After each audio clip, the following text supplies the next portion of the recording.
of Reverend Dr. Martin Luther King Jr. still echo in these walls.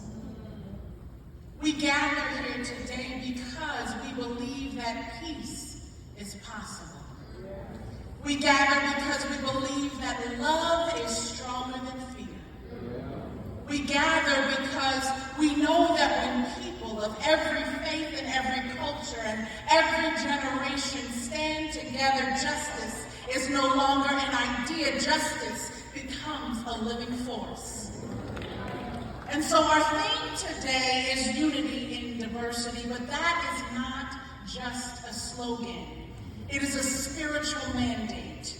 From the Torah to the Quran, to the gleanings of the Baha'i faith, to the Guru Granth Thahir of the Sikh community, the Vedas and the Bhagavad Gita, from the teachings of the Buddha, to the collections of wisdoms from our ancestors.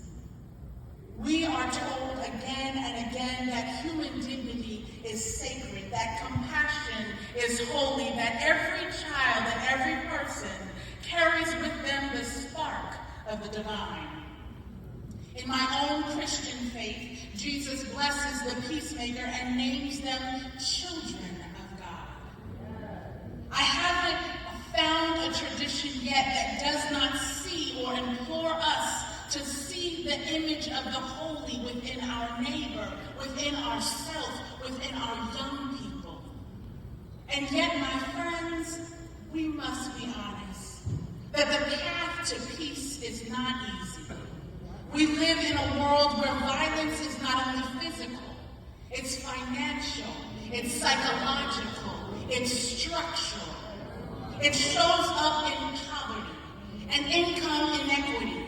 It shows up in underfunded schools. It shows up in racial and religious divides that teach our children to fear one another rather than to know one another.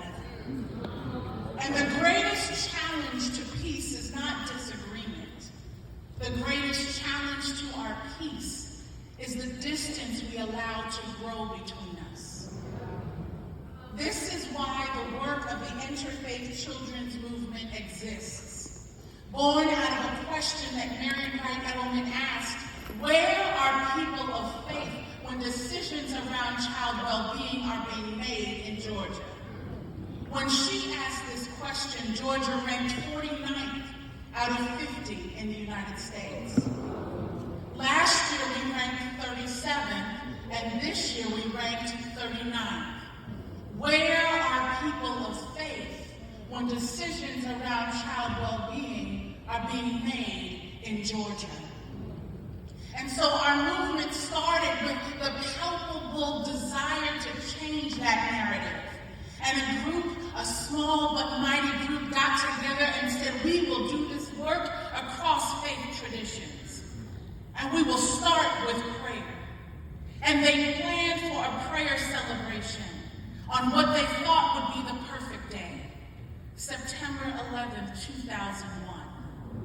At 7:30 in the morning, over 400 people gathered from across the state of Georgia to say, we will work together to improve child well-being. And when the prayers were lifted, and Dr. Marian Wright Edelman led the charge,